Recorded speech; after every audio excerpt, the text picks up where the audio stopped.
Hi jellies, I am Michi Momo and welcome to the world inside my mind. The main thing I'm going to be discussing today is there a time limit to being a good artist? By the way, this isn't my real voice in case you haven't figured that out. This is my first YouTube video and I speak very slow and hate the sound of my voice, so I will embody this clunky voice for now. Anyways, if you are someone who is aspiring to be a professional artist or is an art student like me, you will come across people who will make comments from a non-artist perspective about why they think your artistic skill level isn't where they should be. What they really mean, and is why these particular people irritate me, is that I am not at the skill level that I should be at my age or at the degree I graduated with. These people don't understand how hard art really is, and it's frustrating to hear critical advice when you are still in your developing stage. I have a ranting list right here. My first rant will address why I take so long to draw. First off, time is an artist's greatest enemy. Just like how it'll take a crawling baby to learn how to write a basic essay in a 10 years time, comparingly it will also take a beginner artist 10 years to reach their desired intermediate level. Therefore, if you want to be at a professional level, I would say add on another 8 years. It's a fight against time, which is why it's so easy to discourage an artist when you rush them. And for me personally, comments like these feed into my own insecurity towards my illustrations. That's because I equate my value in this profession to my self-worth. The message from these unhelpful critics imply that I've been given a limited amount of time from childhood to adulthood to be an excellent artist, yet looking at the results of my illustrations at 22 they're saying I'm really not that good. There's a legendary chart that encompasses what I'm talking about in regards to time spent on something increases the quality of the product. You've probably seen this chart somewhere before too. It usually says you can only have 2 out of the 3. And whoever made this is a genius and just saved the world from assholes. But if you haven't seen or heard this before, basically this chart is saying if you want quality art, it will take time. If you want something fast, it will cost you money. If you want something cheap, it will cost you quality. Being a fast artist is a skill that depends on you mastering the basics first. For example, when I was 6, drawing heads was a challenge because I cannot draw a perfect circle. So a drawing at that age, I'd say it would take me the whole day, that's without shading and line art. Just a full sketch of a head. At age 16 I can draw heads in 5 to 10 minutes, and that's with sketch, line art, and shading included. When you're cooking and you chop onions, it takes you a while to position your fingers and wrist in place so that you don't end up in the but if you look at Gordon Ramsay, he just breathes and the onions are already chopped.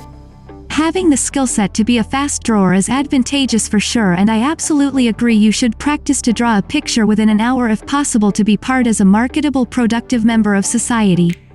But usually people who tell me I should draw faster are people who only look at the result of my paintings but don't understand the grueling process of the learning curve of getting there.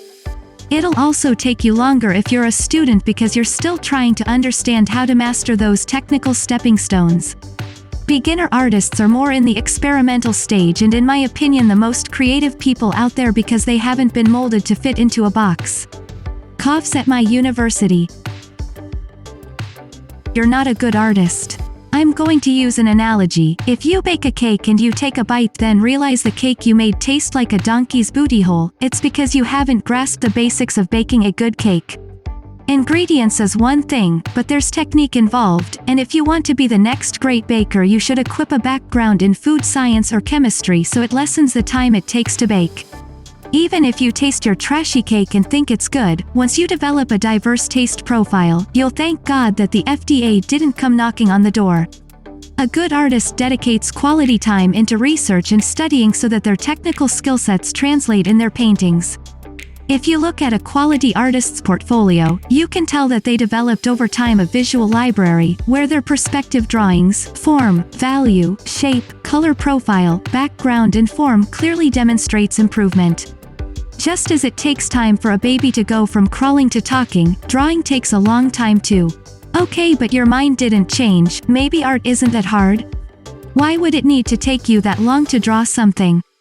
Just how difficult is it to draw?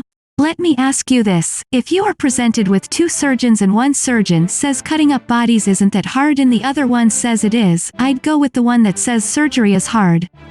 Because you know it's hard when you understand the complexities of handling someone else's health and the heavy burden that comes with that. Especially being in a medical school, it takes 30 years studying and training to be in the profession.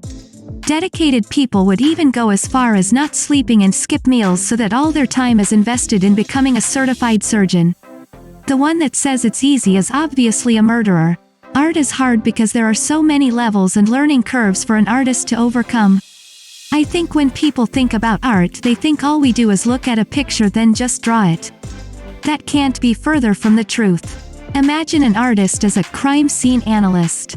The first thing you do is observe the scene, find the evidence, then with all that evidence you need to send them to a lab to do testing for blood, DNA, mathematical brainiac stuff, and then after you find the evidence you still need to have a background in psychology and crime studies to compile inference on what happened at the scene, so that you can profile the criminal to catch him.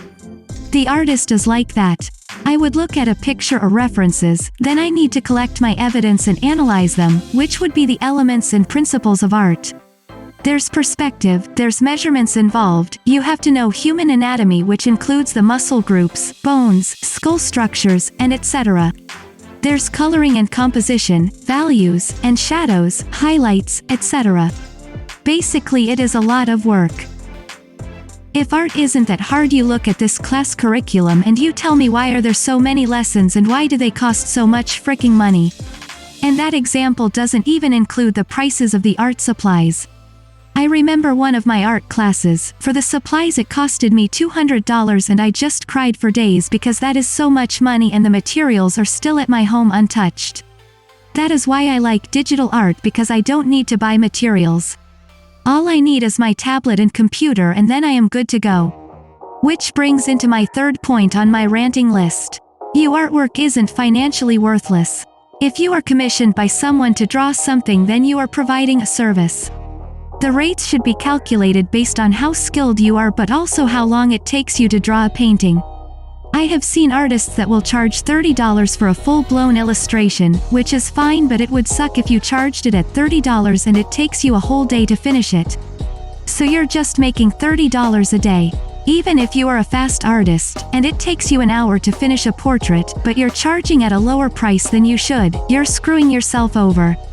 How? Well, if collectively you are making business with cheap prices with a quality art, your competitors or artist comrades will have their hands tied to lower their prices too. Now you have to go even lower on your prices to meet the market's demands. That is why, as part of the art community, it's really important we help each other on the issues of pricing. I still believe it should be up to the individual, but never sell yourself short, please. Also, if you think about it, you spend so much money on supplies for art school and training for 10+ years, and then you come out of it selling $10 commissions. That's a full-blown colored illustration. $10 should be the cost of a black and white sketch, of only the head and nothing else.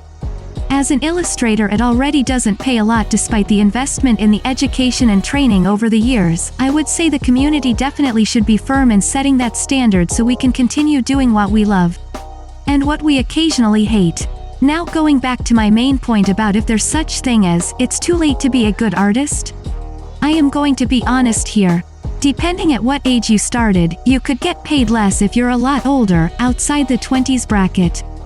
With this generation of technology, there are so many tutorials and resources for younger artists, and I notice on social media the skill level of artists now tend to get younger and younger. But short answer to the question, no.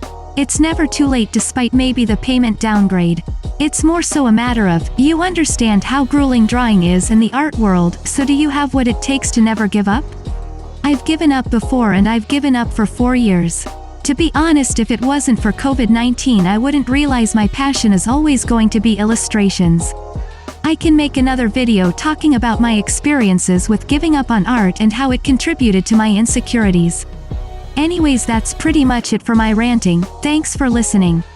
I guess that wasn't much of a rant. The anger in me sort of disappeared the more I recorded myself talking. Then I realize my voice sounds like a 13-year-old boy going through puberty, so we can't have that now. Please be sure to subscribe, leave a like, and comment your opinion on this topic. Also my main art account in on Instagram, so please check out my page at mojelly_. Another thing, this photo reference is a TikToker named Mother Kimchi and she is very funny and beautiful, so please check her out. I'll leave her social in the description below. Please be sure to subscribe, leave a like, and comment your opinion on this topic or what I should do for my next video. Okay, bye jellies.